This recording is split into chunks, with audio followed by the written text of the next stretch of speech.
الحمد للہ رب العالمین والصلاة والسلام علی سید الانبیاء والمرسلین اما بعد فاعوذ باللہ من الشیطان الرجیم بسم اللہ الرحمن الرحیم۔ الحمدللہ ہمارا درس قرآن کا یہ سلسلہ جاری و ساری ہے اور آج ہم پڑھیں گے سورۃ البقرہ کی آیت نمبر 113 سے آنورڈ۔ ارشاد باری تعالی ہے وقالت اليہود لیست النصارى علی شیء وقالت النصارى لیست اليہود علی شیء وهم یتلون الکتاب کذلک قال الذین لا یعلمون مثل قولهم فاللہ یحکم بینہم یوم القیامۃ فیما کانوا فیہ یختلفون۔ جیسا کہ پیچھے ہمارا یہ سلسلہ چلا آ رہا ہے اس سورۃ بقرہ کے شروع سے ہی تقریباً یہود کے بارے میں، اور خصوصاً یہود اور ساتھ ساتھ ابھی نصارہ کو بھی اللہ تعالیٰ مخاطب فرما رہے ہیں۔ گو کہ مراد اس سے سب کفار ہیں جو بھی اس طرح کی سوچ رکھتے ہیں جو ان آیات میں بیان کی جا رہی ہے کہ یہودی اور عیسائی یہ کلیم کرتے تھے اور کرتے ہیں بھی، ظاہر ہے کہ وہی حق پر ہیں، یعنی یہودی اپنی جگہ یہ کہتے ہیں کہ وہ حق پر ہیں اور عیسائی یہ کہتے ہیں کہ وہ حق پر ہیں۔ چنانچہ اللہ رب العزت نے ارشاد فرمایا کہ وقالت الیہود، یہود نے یہ کہا کہ لیست النصارى، جو نصارہ ہیں، جو کرسچن ہیں، وہ کچھ بھی نہیں ہیں، یعنی وہ ہدایت پر نہیں ہیں، وہ گمراہی کی راہ پر چل رہے ہیں اور سیدھے راستے پر صرف یہودی ہیں۔ وقالت النصارى لیست الیہود علی شیء، اور جو نصارہ ہیں یعنی عیسائی یا کرسچن، ان کا یہ دعویٰ ہے کہ جو یہودی ہیں وہ سیدھے راستے پر نہیں ہیں اور وہ گمراہی کی راہ پر چل رہے ہیں، یعنی ہر ایک اپنی جگہ یہ دعویٰ کر رہا ہے کہ وہ تو سیدھے راستے پر ہے لیکن باقی والے سب جو ہیں وہ گمراہی پر چل رہے ہیں۔ وَهُمْ يَتْلُونَ الْكِتَابَ، جبکہ یہ سب لوگ کتاب کو پڑھتے ہیں۔ کتاب کیا ہے؟ تورات، زبور، انجیل، قرآن مجید، یہ اللہ کی کتاب ہے۔ اللہ کی طرف سے کتابیں آدم علیہ السلام سے جو ہدایات چلی آ رہی ہیں وہ وہی کتاب ہدایت ہے جو اللہ کی طرف سے آ رہی ہے، اور آخری کتاب ہدایت یہ قرآن مجید ہے قیامت تک کے لیے۔ تو یہودی بھی ظاہر تورات، زبور، انجیل کو پڑھتے ہیں اور عیسائی بھی تورات، زبور، انجیل کو بھی ساتھ پڑھتے ہیں۔ تو دونوں کا دعویٰ یہ ہے کہ یہ کتابیں منزل من اللہ ہیں، اللہ کی نازل کردہ ہیں، یعنی تورات، زبور، انجیل، بائبل یہ اللہ کی نازل کردہ ہیں، لیکن اس کے باوجود ہر ایک اپنے تئیں یہی دعویٰ کر رہا ہے کہ وہ تو سیدھے راستے پر ہے لیکن سامنے والا جو ہے وہ غلط ہے۔ اچھا، سب کا یہی دعویٰ ہے، جتنے بھی لوگ ہیں، باقی بھی مسلمانوں کا بھی یہی دعویٰ ہے، اور جو باقی یعنی ہندو ہیں یا باقی مذاہب کے لوگ ہیں، سب کا یہی دعویٰ ہے کہ وہ اپنے تئیں درست ہیں، وہ صحیح ہیں، اور باقی سب لوگ جو ہیں وہ غلط ہیں اور گمراہی کی راہ پر چل رہے ہیں۔ اب یہ بات کہ پھر بلکہ اللہ تعالیٰ نے خود ہی فرما دیا کذالک قال الذین لا یعلمون مثل قولہم، وہ سب لوگ جو کچھ نہیں جانتے، یعنی باقی جو لوگ ہیں، ہندو ہوں یا باقی مذاہب کے لوگ ہوں، وہ سب بھی یہی کہتے ہیں، انہی کی طرح سے کہتے ہیں مثل قولہم، کہ وہ صحیح راستے پر ہیں اور باقی سب جو ہیں وہ غلط ہیں۔ چنانچہ ہم اپنی زندگی میں اپنے سامنے یہ بات دیکھ رہے ہیں کہ ہندو یہ کہتے ہیں ہم صحیح ہیں، باقی سب غلط ہیں، عیسائی یہی بات کہتے ہیں، یہودی بھی یہی کہتے ہیں، ہم مسلمان بھی یہی بات کہتے ہیں۔ اب اللہ فرماتے ہیں فَاللَّهُ يَحْكُمُ بَيْنَهُمْ يَوْمَ الْقِيَامَةِ فِيمَا كَانُوا فِيهِ يَخْتَلِفُونَ، اللہ تعالیٰ بروز قیامت ان کے درمیان میں فیصلہ فرمائے گا جس بات میں یہ اختلاف کر رہے ہیں۔ اب یہ بات کہ تورات، زبور، انجیل، عیسائی، یہودی، مسلمان، ہم سب یہ مانتے ہیں کہ یہ منزل من اللہ ہیں، اللہ کی نازل کردہ کتابیں ہیں، اور جن پیغمبروں کے اوپر یہ کتابیں موسیٰ علیہ السلام یا عیسیٰ علیہ السلام یا محمد صلی اللہ علیہ وسلم پر جو کتابیں نازل ہوئی ہیں، یا داؤد علیہ السلام، زبور جن کے اوپر نازل ہوئی، کہ ہم مانتے ہیں یہ ساری منزل من اللہ، اور یہ اللہ کے سچے نبی تھے سارے جو یہ کتابیں لے کے آئے۔ اس کے باوجود ہر ایک دوسرے کو غلط کہہ رہا ہے، کتابوں کا بھی حوالہ انہی کا دے رہا ہے جو ہم سب یہ مانتے ہیں، کم از کم تینوں گروہ ہم مانتے ہیں کہ یہ اللہ کی نازل کردہ کتابیں۔ تو پھر مسئلہ کیا ہے؟ کہاں خرابی ہے؟ مسئلہ یہ ہے کہ جب مثلا ہم یہودیوں سے شروع کرتے ہیں کہ ان کا یہ دعویٰ ہے کہ ان کے سوا سب جو ہیں وہ گمراہ ہیں، تو کیا یہودی تورات کو یا زبور کو، جو موسیٰ علیہ السلام اور حضرت داؤد علیہ السلام کے اوپر نازل ہوئی ہیں یہ کتابیں تورات اور زبور، کیا اس کو من و عن اسی طرح سے جانتے ہیں جیسا کہ ان کے اندر اللہ تعالیٰ کے احکامات اب بھی موجود ہیں؟ تو ایسا بالکل بھی نہیں ہے، اس لیے کہ آج بھی اگر ہم تورات کو یا زبور کو پڑھیں، اس میں صرف اتنی ہی بات ہم یہ چیک کر لیں کہ کیا جو قرآن کہہ رہا ہے کہ مصدقا لما بین یدیہ، قرآن جو ہے اپنے سے پہلے کتابوں کی تصدیق کرتا ہے، تورات زبور انجیل کی تصدیق کرتا ہے کہ یہ اللہ کی نازل کردہ کتابیں ہیں، اور قرآن ایسے ہی خواہ تو نہیں کہہ دیتا کہ یہ اللہ کی نازل کردہ کتابیں ہیں، قرآن اس لیے کہتا ہے کہ قرآن اسی خدا کا نازل کردہ ہے، اسی اللہ تعالیٰ کا نازل کردہ ہے جس اللہ تعالیٰ نے یہ تورات زبور انجیل نازل کی۔ قرآن جس طرح سے آخری نبی محمد صلی اللہ علیہ وسلم کے اوپر نازل ہوا ہے، اسی طرح سے یہ کتابیں تورات زبور انجیل جو ہیں اللہ کے پیغمبروں موسیٰ علیہ السلام یا داؤد علیہ السلام یا عیسیٰ علیہ السلام کے اوپر نازل ہوئی ہیں۔ تو یہ بات تو طے ہے کہ یہ تو درست ہے بات، لیکن اس یہودی جن کا یہ دعویٰ ہے کہ صرف وہی سیدھے راستے پر ہیں باقی سب گمراہ ہیں، اس کی وجہ کیا ہے؟ اس کی وجہ یہ ہے کہ ان کا حال یہ ہے کہ وہ ہم صرف بات اگر چیک کرنا چاہیں کہ قرآن جب جن چیزوں کی تصدیق کرتا ہے اور جو باتیں بتاتا ہے کہ تورات میں یا زبور میں یا انجیل میں یہ باتیں موجود ہیں، تو آج بھی وہ باتیں موجود ہیں۔ مثلا ون صاف اللہ کی توحید کہ اللہ ایک ہے، اللہ کے سوا کوئی خدا نہیں ہے، یہ آج بھی تورات زبور انجیل کے اندر یہ بات موجود ہے۔ یہ کہ محمد صلی اللہ علیہ وسلم اللہ کے آخری رسول ہیں، جن کی تصدیق تورات اور زبور اور انجیل تینوں کتابیں آج بھی کر رہی ہیں، اور 1 2 4 10 20 آیات نہیں، بے شمار آیات ہیں ان تینوں کتابوں کے اندر جن کے اندر بے شمار جگہوں پہ نبی کریم حضرت محمد مصطفیٰ صلی اللہ علیہ وسلم کی آمد کی خبریں موجود ہیں۔ اور جب یہ لوگ میں یہودیوں سے اس لیے شروع کر رہا ہوں تاکہ ان کا جو دعویٰ ہے کہ جی ہم تو سیدھے راستے پر ہیں باقی سب گمراہ ہیں، تو ان سے جب کہا جاتا ہے کہ بھئی یہاں یہ محمد جو آ رہا ہے، اتنی دفعہ یعنی یہ نام آیا ہے، اور ان کتابوں کے اندر ایک آخری نبی کی یعنی پریڈکشن ہے، پیشین گوئی موجود ہے، تو وہ کون ہے؟ تو اب جناب وہ عین بین شائیں شروع کر دیتے ہیں، اس کو کئی طریقے سے وہ ڈینائی کرنے کی کوشش کرتے ہیں۔ ان میں سے ایک طریقہ وہ یہ کرتے ہیں کہ جہاں پہ بھی عبرانی زبان میں، ہبرو زبان میں یا سریانی میں نبی کریم صلی اللہ علیہ وسلم کے بارے میں جو آیات زبور میں یا تورات میں ہیں، ان کو جب وہ ٹرانسلیٹ کرتے ہیں، جہاں پہ محمد آتا ہے اس کو وہ ٹرانسلیٹ کر دیتے ہیں، نام کو ٹرانسلیٹ کر دیتے ہیں۔ حالانکہ کبھی بھی جو کسی بھی زبان کا نام ہو، اسم ہو، ناؤن ہو، اس کو ٹرانسلیٹ نہیں کیا جاتا، اس لیے کہ نام ہمیشہ نام ہی رہتا ہے۔ جیسے ہم دیکھتے ہیں ہمارے جو دنیا کے بہت سارے شہر ہیں، جیسے لاہور ہے، کراچی ہے، یا دنیا کے بہت سارے دیگر شہر ہیں، ان کے جو نام چلے آ رہے ہیں، ہزاروں سال سے وہ چلے آ رہے ہیں، ہمیں ان کا پتہ بھی نہیں ہے کہ یہ شہر کب آباد ہوئے تھے اور ان کا یہ نام کیوں پڑا تھا اور اس نام کا مطلب کیا ہے۔ تو یہ ظاہر پرانی جو زبانیں ہیں اس وقت سے یہ ان شہروں کے نام چلے آ رہے ہیں، دریاؤں کے نام چلے آ رہے ہیں، اور اسی طرح سے مختلف چیزوں کے نام، تو ان کو ہم بدل نہیں سکتے۔ ہم یہ نہیں کر سکتے کہ چلیں جی اس شہر کا یا اس بندے کا یا اس چیز کا یہ نام ٹرانسلیٹ کر کے اس کو مختلف کر دیں۔ جب ٹرانسلیٹ کریں گے اس کا نام تو وہ پھر اس کا نام نہیں رہے گا بلکہ کچھ اور چیز بن جائے گی۔ یہ اس طریقے سے یہ بددیانتی کرتے ہیں یہودی بھی اور عیسائی بھی دونوں، تورات کے ساتھ، زبور کے ساتھ، انجیل کے ساتھ، کہ جہاں پہ بھی کوئی ایسی چیز آتی ہے جو ان کے عقیدے کے، ان کی سوچ کے، ان کی منمانی جو عقائد ہیں، ان کے اپنی طرف سے جو خود ساختہ ان کے عقائد ہیں،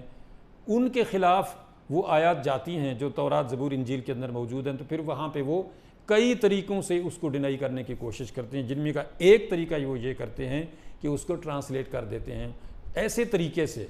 کہ جس سے وہ کچھ کا کچھ بنا دیتے ہیں۔ تو اس طریقے سے یہ لوگ صرف ہر ایک یعنی اپنے تئیں جو ہے وہ اس نے یعنی سیدھے راستے پر سمجھا ہوا ہے اور دوسروں کو، سامنے والوں کو، سب کو گمراہ سمجھا ہوا ہے۔ ہم سب کے لیے، مسلمانوں کے لیے بھی اس میں یہ سبق ہے اور وارننگ بھی ہے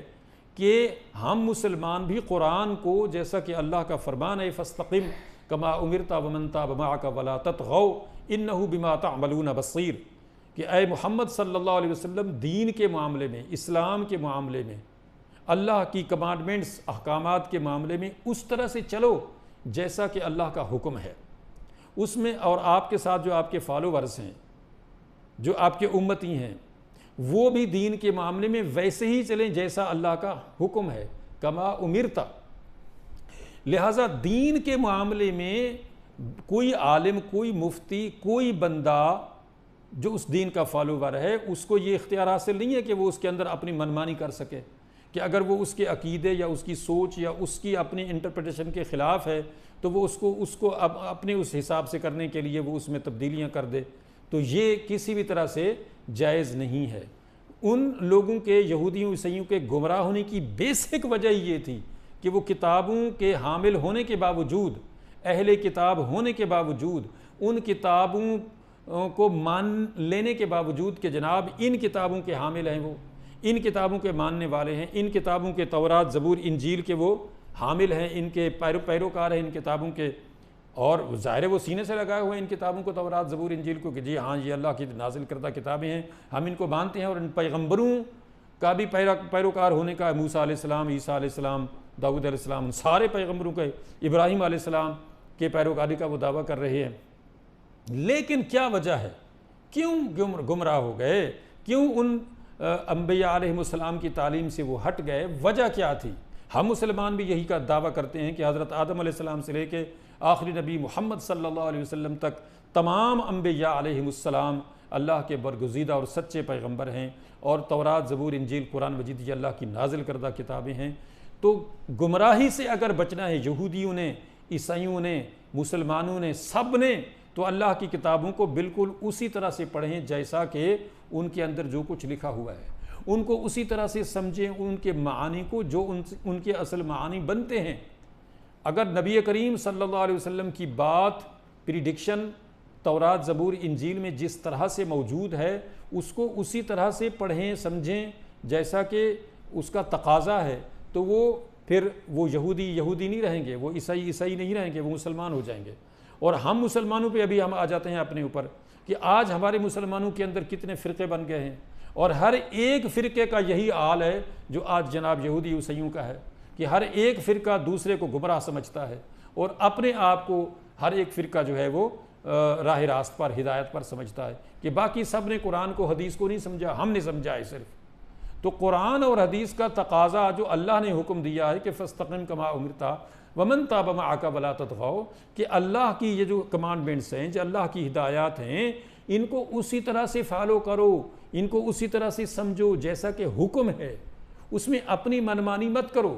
اس میں اپنی طرف سے کوئی ایکسپلینیشن، کوئی تشریحات، کوئی تفسیریں شروع نہ کر دو۔ چنانچہ قرآن کی وہی تفسیر مقبول ہوگی، وہی تفسیر صحیح تفسیر ہوگی، وہی تفسیر صحیح اصل تفسیر ہوگی جو قرآن اپنی تفسیر کرتا ہے خود، یا قرآن کی تفسیر حدیث کرتی ہے، صحیح حدیث۔ چنانچہ قرآن کی جو اصل تفسیر ہے وہ قرآن خود کرتا ہے، ایک بات کو ایک جگہ بیان کیا جاتا ہے، پھر اسی بات کو دوسری جگہ ایکسپلین کیا جاتا ہے، اور پھر صحیح حدیث کے ذریعے سے، مثلا نماز ہے تو نماز کے بارے میں قرآن مجید میں کتنی بار آیا ہے، لیکن نماز کی رکعات کتنی ہیں، نماز کے اوقات کیا ہیں، اور کس طریقے سے ادا کرنی ہے، یہ سارا کچھ صحیح احادیث کے اندر، ایک نہیں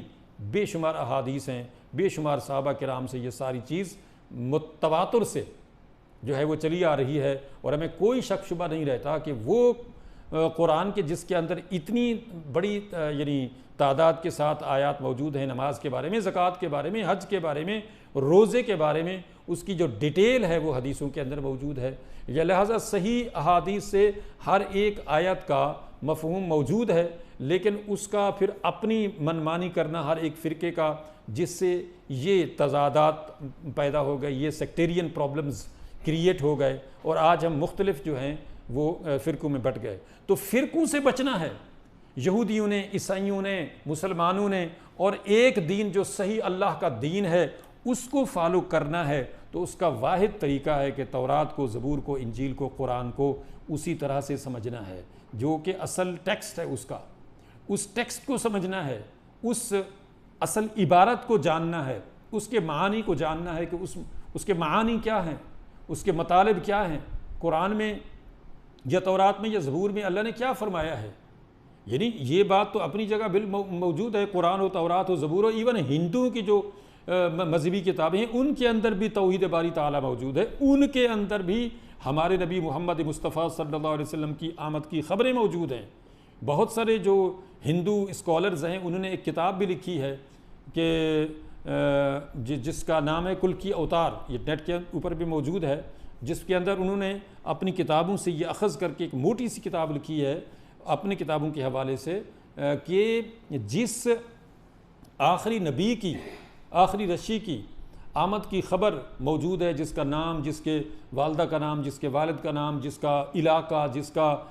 سارا کچھ یعنی بایو ڈاٹا جو ہے وہ بیان کیا گیا ان کی مذہبی کتابوں کے اندر،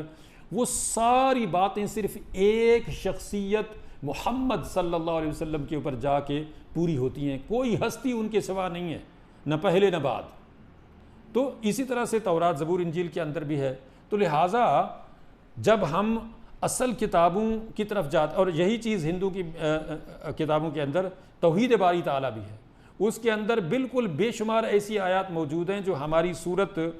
اخلاص، قل هو اللہ احد جو سورت ہے، اس سورت کی طرح سے بے شمار آیات یا ورسز جو ہیں وہ ہندوؤں کی مذہبی کتابوں کے اندر موجود ہیں، جن کا مطلب یہی بنتا ہے کہ اللہ اکیلا ہے، اس کے سوا کوئی خدا نہیں ہے، اس کی کوئی مثل نہیں، مثال نہیں، اس کا کوئی یعنی نہ والد ہے، نہ والدہ ہے، نہ اولاد ہے، وہ اکیلا ہے، وہ بے مثل ہے، بے مثال ہے، بالکل اسی طرح سے جیسے سورۃ اخلاص ہماری ہے۔ تو کہنے کا مقصد یہ ہے کہ وہ پھر کیوں نہیں مانتے ان چیزوں کو، ہندو بھی، عیسائی بھی اور یہودی بھی؟ اس کی وجہ یہی ہے کہ وہ اپنی مرضی سے اس کو سمجھنا چاہتے ہیں۔ وہ ان کے جو اسکالرز ہیں یا ان کے جو مذہبی پیشوا ہیں وہ اصل میں جو ہے وہ اپنی منمانی سے اس کو سمجھنا چاہتے ہیں کہ وہ کیا چاہتے ہیں۔ وہ اپنی جو ان کی مذہبی اجارہ داری ہے، وہ جس طرح سے مذہب کے نام پر لوگوں کو لوٹ رہے ہیں، اور جس طرح سے آپ دیکھیں کہ وہ دودھ کو گٹر میں بہا رہے ہیں اور گائے کا پیشاب پی رہے ہیں، کیا یہ ان کی مذہبی کتابوں میں لکھا ہوا ہے؟ ان کے جو بہت بعض پڑھے لکھے جدید طبقہ ہے ہندوؤں کا، وہ اس بات کی یعنی نہیں مانتا ہے کہ یہ ان کی اپنی تراشیدہ باتیں ہیں، گائے کا پیشاب پینا یا اس کا گوبر اور فلاں اس طرح کی چیزیں۔ تو یہ جب گمراہ ہو جاتا ہے کوئی طبقہ، وہ اصل کتاب رکھنے کے باوجود، اس کا دعوے دار ہونے کے باوجود کہ وہ اس کتاب کا پیروکار ہے، جب وہ اس کو اپنی منمانی سے سمجھنا چاہتا ہے تو پھر اس طرح سے گمراہ ہو جاتے ہیں۔ وہ یہودی ہوں، وہ عیسائی ہوں، وہ ہندو ہوں، وہ مسلمان ہوں۔ آج ہمارے مسلمانوں کا کیا حال ہے؟ کیوں اتنے طبقوں میں بٹ گئے؟ کیا مسئلہ ہے کہ جب وہاں خانہ کعبے میں جاتے ہیں تو خانہ کعبے کے امام کے پیچھے نماز نہیں پڑھتے، مسجد نبوی کے امام کے پیچھے نماز نہیں پڑھتے؟ کیوں جی؟ یہ گمراہ ہیں۔ واہ بھائی واہ، کیا بات! تو یہ جو کتاب ہے، کتاب ہدایت ہے، کتنے لوگ ہیں ہمارے مسلمانوں میں سے؟ 2 بلین میں سے کتنے لوگ ہوں گے جو 10% بھی اس قابل نہیں ہے جو اس کتاب کو سمجھ کے پڑھتے ہوں؟ اور جو سمجھ کے پڑھتے بھی ہیں وہ ان میں سے بھی یعنی کم تعداد ہے جو اس کو فالو کرتے ہیں، بہت کم، بہت کم۔ تو اللہ کی یہ آخری کتاب ہدایت وہ کتاب ہے کہ اگر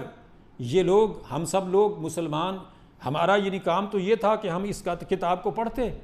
اس کے ٹیکسٹ کو، اس کی عبارت کو روزانہ کی بنیاد پہ پڑھتے، اس کا ترجمہ پڑھتے۔ تو ہمارے بعض نام نہاد علماء نے کہ انہوں نے یہ تک کہہ دیا کہ جناب اگر ڈائریکٹ قرآن کا ترجمہ پڑھو گے تو گمراہ ہو جاؤ گے۔ بھئی یہ کہاں لکھا ہوا ہے؟ نہ قرآن میں نہ حدیث میں۔ یہ تو قرآن اللہ نے جگہ جگہ فرمایا، وَلَقَدْ يَسَّرْنَا الْقُرْآنَ، پوری ایک سورت ہے جس کے اندر کتنی دفعہ اللہ نے فرمایا ہے، سورت قمر میں کہ وَلَقَدْ يَسَّرْنَا الْقُرْآنَ لِلذِّكْرِ فَهَلْ مِن مُدَّكِرٍ۔ اللہ نے فرمایا کہ ہم نے تو قرآن کو سمجھنے کے لیے آسان کر دیا ہے، تو کوئی ہے جو سوچے سمجھے؟ یعنی قرآن تو اللہ نے ہمارے سمجھنے کے لیے آسان کر دیا ہے، ہر ایک انسان جو ہے اس سے ہدایت یاب ہو سکتا ہے۔ اس کی سب سے بڑی مثال ہم دیکھتے ہیں کہ یورپ میں، امریکہ میں، جہاں پہ مسلمانوں کی تعداد کم ہے اور وہاں پہ جو غیر مسلم ہیں، یہودی ہیں یا عیسائی ہیں یا دیگر مذاہب کے لوگ ہیں، وہ قرآن کا صرف ترجمہ پڑھتے ہیں اپنی اپنی زبانوں کے اندر، اسپانش میں، فرینچ میں یا جو بھی انگلش میں وہ ترجمہ پڑھتے ہیں، صرف ان کو عربی تو آتی نہیں ہے، تو وہ قرآن کا صرف ترجمہ پڑھ کے اپنی زبانوں میں وہ قرآن سے ہدایت یاب ہو کے مسلمان ہو جاتے ہیں۔ ان کو تو سمجھ آ جاتا ہے جن کو عربی بھی نہیں آتی، جن کے ماں باپ بھی غیر مسلم ہیں اور وہ خود بھی پہلے غیر مسلم تھے، انہوں نے اس کا ترجمہ پڑھا قرآن کا اور مسلمان ہو گئے۔ ہم سب پوری دنیا یہ جانتی ہے کہ 9/11 کے واقعے کے بعد ایک بڑی تعداد غیر مسلموں کی یورپ امریکہ میں مسلمان ہوئے۔ اس کی بیسک وجہ یہ تھی کہ ظاہر ہے جب یہ کمپین کی گئی اسلام کے خلاف کہ جی اسلام جو ہے وہ ٹیررزم کی تعلیم دیتا ہے، دہشت گردی کی تعلیم دیتا ہے، اور دہشت گردی کا جو سر چشمہ ہے وہ قرآن ہے، تو لوگوں نے دھڑا دھڑ قرآن خریدنا شروع کر دیے، اور انہوں نے وہی قرآن خریدے جو ان کو اپنی مادری زبان میں تھی، اسپانش میں، فرینچ میں، جرمن میں، انگلش میں، انہوں نے قرآن کو پڑھا، ترجمہ پڑھا اور مسلمان ہو گئے۔ اور ماشاءاللہ آج جناب پورا یورپ خود یہ مان رہا ہے اس بات کو کہ 2070 میں سن 2070 میں پوری دنیا کے اندر جو ہے اسلام سب سے بڑا مذہب ہوگا، اسلام میجارٹی میں ہوگا، اور اسلام کے جو مخالف مذاہب ہیں وہ منارٹی میں ہو جائیں گے، اقلیت میں ہو جائیں گے۔ اور ان کو یہی خطرہ پڑا ہوا ہے غیر مسلموں کو کہ جناب جس طرح سے فاسٹ گروئنگ ریلیجن کی حیثیت سے جو اسلام اس طرح جا رہا ہے، تو یہ تو اگلے چند سال میں یا تھوڑے عرصے میں ہی اسلام جو ہے وہ پوری دنیا کے اوپر چھا جائے گا۔ تو اس کو اسٹاپ کرنے کے لیے، اس کو یعنی اس کا راستہ روکنے کے لیے وہ کئی طریقے استعمال کر رہے ہیں۔ ان کو سمجھ آ گیا قرآن مجید کے قرآن مجید میں کیا ہے، ان کو یہ بات سمجھ آ گئی کہ جو لوگ قرآن کے خلاف باتیں کر رہے ہیں وہ سب جھوٹ ہے۔ یعنی جس نے قرآن کو پڑھ لیا، چاہے وہ مسلمان ہے یا نان مسلم ہے، قطع نظر اس کے کہ وہ پہلے کیا تھا، جس نے بھی قرآن کا ترجمہ پڑھ لیا ہے اپنی زبان میں، اس کو سمجھ لیا، اس کو سمجھ آ گیا قرآن مجید کہ جو کچھ قرآن میں ہے اس کے خلاف جو کوئی بھی بول رہا ہے وہ جھوٹ بول رہا ہے، اس لیے کہ قرآن مجید میں وہ سب سچ ہے جو اس کو پڑھنے سے ہی پتہ چلتا ہے کہ اس میں کیا ہے۔